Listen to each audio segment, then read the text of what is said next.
అందరికీ నమస్కారం. నేను రమారావి. సమస్యలు జీవితంలో ఎవరికి ఉండవు?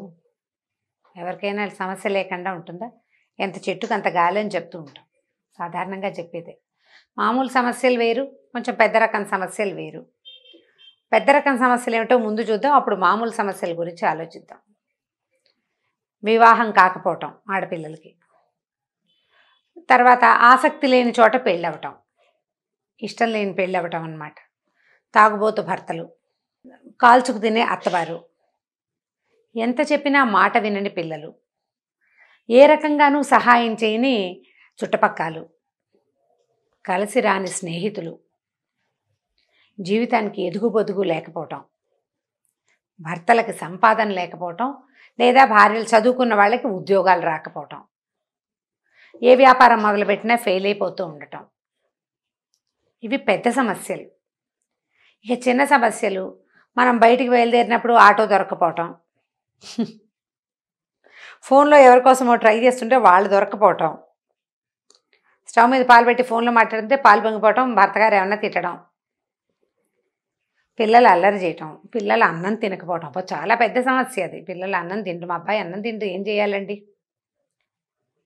ఇవి కాకుండా చిన్న పొన్న అనారోగ్యాలు, పిల్లలకి జబ్బు అనారోగ్యాలు, పిల్లలు సరిగా లేకపోవటాలు, ఇవి పెద్ద పెద్దవిగా చిన్నగా సరిగా లేపటం. ఇవో కొన్ని బాగానే ఉంటారు, కొన్ని చోట్ల బాగుండరు. మన ఆడపడుచు మాకంటే ముందే పండగ షాపింగ్ చేసేటాలు, ఎన్నో సమస్యలు. పక్కింటి ఆవిడ పండగకి ముందే చక్కగా పిండి వంటలు చేసేసుకోవటాలు, మనం ఇంకా చేసుకోలేకపోవటాలు. ఇవన్నీ కూడా సమస్యలే. అసలు పెట్టి థింగ్స్ అవి కూడా మనల్ని సమస్యగా బాధిస్తూనే ఉంటాయి. ఈ చిన్న సమస్యలకి చాలా సింపుల్గా పరిష్కారాలు అయిపోతుంటాయి. విసుగ్గా ఉంటే తలుచుకుంటూ ఉంటాం. పెద్ద సమస్యలకి ఏం చెయ్యాలి? భర్తలు తాగుతారు, సంపాదన ఇంట్లో ఇవ్వరు, పిల్లలతోటి సరిగ్గా బిహేవ్ చేయరు, ఏదైనా గట్టిగా అడితే మీద పడి కొట్టడానికి వస్తారు, వాళ్ళని పిలిచినా మన వాళ్ళని పిలిచినా ఏ రకంగానూ ఇది సర్దుబాటు అవ్వదు. లేకపోతే తిరుగుబోతనం, దుష్ప్రవర్తన, ప్రవర్తనా లోపాలు, సజావైన ప్రవర్తన లేకపోవటం, అతడి ప్రాపకంలో ఉండాల్సే రావటం, తప్పించుకునే దారి లేకపోవటం, పిల్లలు సజావుగా పెరగరేమోనన్న బెంగ, కుటుంబం పరువు బజారున పడుతోందని బాధ. ఇవి ఎంత బాధిస్తాయోనండి. వీటికి సమాధానాలు ఏముంటాయండి? సాధారణంగా కాలం సమాధానం చెప్పాలి.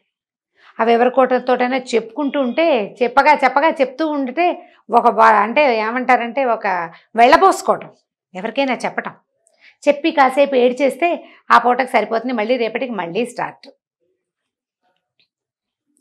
ఇది హేళనగా ఎక్కిరింతగా చిన్నబుచ్చటానికి చెప్పట్లేదండి. వీటికి అసలు సమాధానాలే లేవు.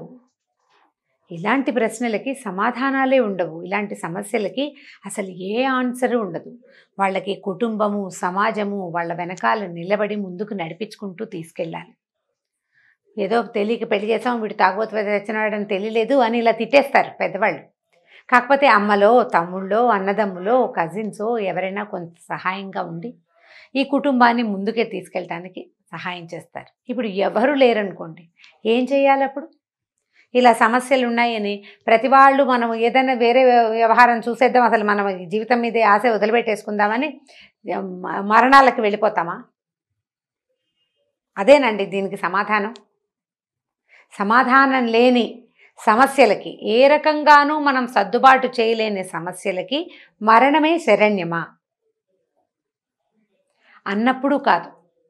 మనం సమాజంలో మన చుట్టుపక్కల వాళ్ళల్లో ఇవాళ రేపు పేరెనిక గన్నవాళ్ళు, పైకొచ్చిన వాళ్ళు, కాస్తా కుస్తా బెటర్ జీవితాల్లో ఉన్నవాళ్ళు, ఇలాంటి కష్టాలు చూసొచ్చిన వాళ్ళు బోల్డ్ మంది ఉంటారు. ఏమిటి వాళ్ళు ఏ ధైర్యంతో ముందుకెళ్ళారని అనుకోవాలి మనం? ఏ ధైర్యంతో వాళ్ళు ముందుకు తీసుకెళ్ళారు వాళ్ళ జీవితాన్ని? పోరాట పటిమ, దాంతో ముందుకు తీసుకెళ్తారు. పోరాట పటిమే. ఆ మధ్య ఇప్పుడు ఎండమూరి వీరేంద్రనాథ్ గారిది విజయానికి 5 మెట్లు కాదులేండి, ఇంకొకటి ఏదో పుస్తకం అండి, పేరు మర్చిపోయాను, దయచేసి ఏమనుకోకండి వారి అభిమానులు. నేను కూడా వారి అభిమానిని. ఒక విషయం చెప్తాను. ఆయన మెల్ గిబ్సన్ అని ఒక యాక్టర్ గురించి రాశారు ఆ బుక్లో. నాకు మెల్ గిబ్సన్ అంటే చాలా ఇష్టం. ఈయన ఎవరండి అని అడగండి, ఒక హాలీవుడ్ నటుడు. ఆ బ్రేవ్ హార్ట్ ఆ సినిమా చూస్తే నాకు అసలు ఆయన చూస్తేనే చాలా ఇష్టంగా, మెల్ గిబ్సన్ నాకు ఇష్టం అనమాట. అయితే ఆయనట చిన్నప్పుడు చాలా పెద్ద అందంగా ఉండేవాడట. చాలా పెద్ద యాక్సిడెంట్ అయిందట. మొహం అడ్డదిడ్డంగా చిరిగిపోయిందట ఆయనది, చాలా అడ్డదిడ్డంగా. అయితే చనిపోయాడు అనుకున్నారు. హాస్పిటల్లో తెలుసుకున్నారు ఇతను బతికే ఉన్నాడని. మొహం అంతా వికృత రూపంగా అయిపోయి ఒట్టి మాంసపు ముద్దలా అయిపోయిందట. ఏదో యాక్సిడెంట్ అంటే ఎవరో కొట్టారు పాపం, బహుశా ఎవరో దాడి చేశారు అతని మీద చిన్న వయసులోనే. కానీ అతను సహజంగా బుద్ధిమంతుడు, చర్చిలో కూర్చునేవాడు, ధ్యానం చేసేవాడు, దానం చేసే గుణం ఉంది అతని దగ్గర, అంతే అతని లక్షణం అనమాట అది. కొంచెం సర్కస్లో చేరాలని అలా ఏవో సరదాలు కూడా ఉండేవి. అంటే అతను కొంచెం పోరాట విద్యలు వాటి మీద ఆసక్తి ఉంటుంది బహుశా. అయితే ఈ యాక్సిడెంట్ తర్వాత అతను చూసిన నర్సు ఆయన మొహం చూసి తట్టుకోలేకపోయిందట. ఎంతమందిని రక్తం ఓడుతుండే వాళ్ళని చూస్తారు నర్సులు, ఆమె తట్టుకోలేకపోయిందట. అంత భయంకరమైన పరిస్థితి. అంత అందమైన పిల్లవాడి మొహంలో అతి వికృతమైన రూపంతో మిగిలాడట. కానీ బతికాడు, మళ్ళీ కోలుకున్నాడు, మొహం బాగుపడలేదు. కానీ చర్చికి వెళ్తూనే ఉండేవాడట. ఆ తర్వాత అతనికి అయిన పరిచయాలు, అతని జీవితం అతనికి ఎలాంటి అవకాశాన్ని ఇచ్చిందంటే, ఆ ప్లాస్టిక్ సర్జరీలు జరిగినాయి. ఆ తర్వాత ఆయన అత్యద్భుతమైన సినిమాలు తీశాడు. ఆయననే హీరోగా పెట్టి, ముఖం లేనివాడు, మ్యాన్ విత్ నో ఫేస్, ఆ సినిమా పేరు అదేనని గుర్తు నాకు.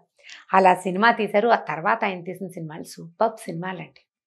ఆయన ఎంత హ్యాండ్సమ్గా కనిపిస్తాడో, చాలా పెద్దవాడు, పెద్దతనే, ఎంత చక్కగా కనిపిస్తాడో, ఎంత అత్యద్భుతమైన నటన ఎంత ప్రదర్శించగలిగాడంటే అతనిలోని పోరాట పటిమే అతన్ని ఆ స్థితికి తీసుకెళ్ళింది. ప్రతి వాళ్ళు ఇలా చేయలేమండి, ఇంత చేయలేము, కానీ కొంత చేయొచ్చు కదా, కొంత చేయాలి. ఇడ్లీలమ్మి పిల్లల్ని పోషించుకుని ఒట్టిగా ఊళ్ళలో ఎంత ఖరీదండి పాత రోజుల్లో ఇడ్లీలు అమ్మే ముసలిమామ ఒక ఆవిడ, మా మామగారు వస్తుండేది మా ఊరు. పిల్లల్ని ఇంజనీర్లను చదివించింది ఆవిడ. రోజు ఇడ్లీలు మోసుకొచ్చేది. భర్త సహాయం లేదు, చిన్నతనంలోనే ఉన్నాడో వెళ్ళిపోయాడో పాపం. కానీ ఆమెలో ఉన్న పోరాట పటిమ ఆ పిల్లల గెలుపుకి కారణమైంది, ఆమె గెలుపుకి కారణమైంది.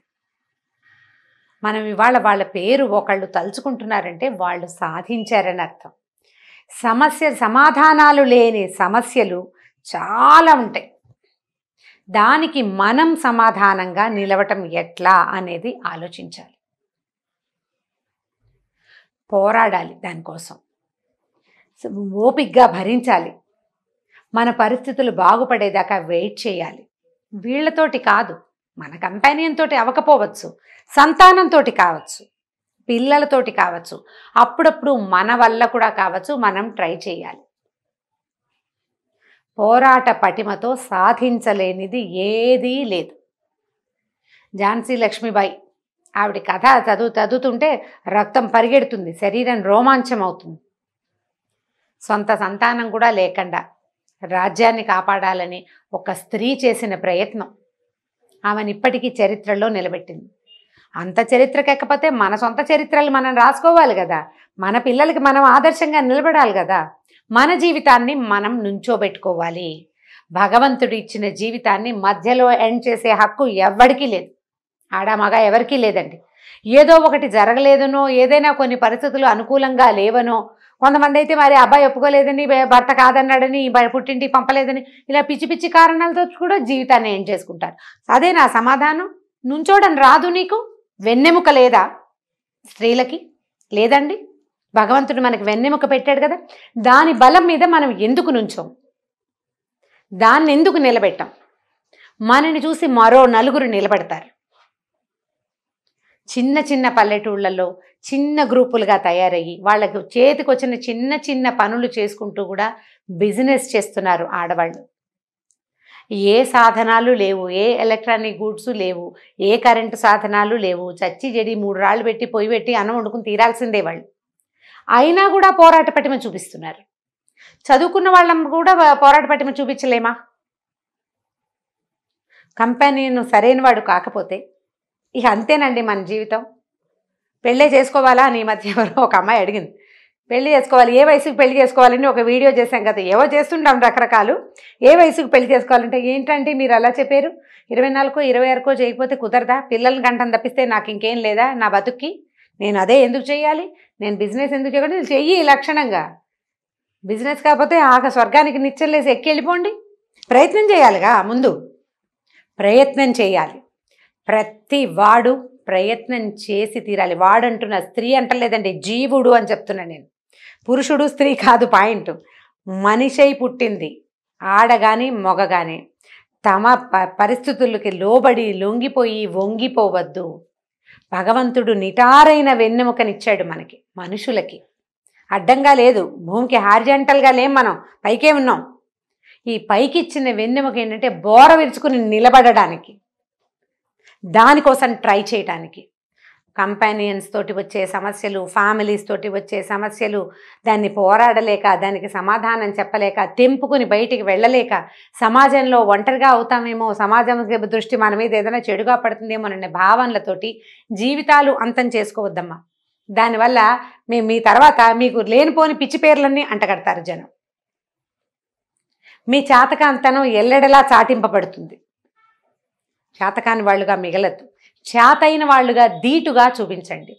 భగవంతుడు నాకు కూడా వెన్నెముక ఇచ్చాడు, దానికి పైకి నిలవడమే తెలుసు అని ప్రూవ్ చేయటానికి ప్రయత్నించండి. మంచి పోరాట ప్రదర్శించే తల్లుల తాలూకు పిల్లలు చాలా గొప్ప అచీవర్స్ అవుతారు. పిల్లలు లేరు మనకి, మనమే ఉన్నాం.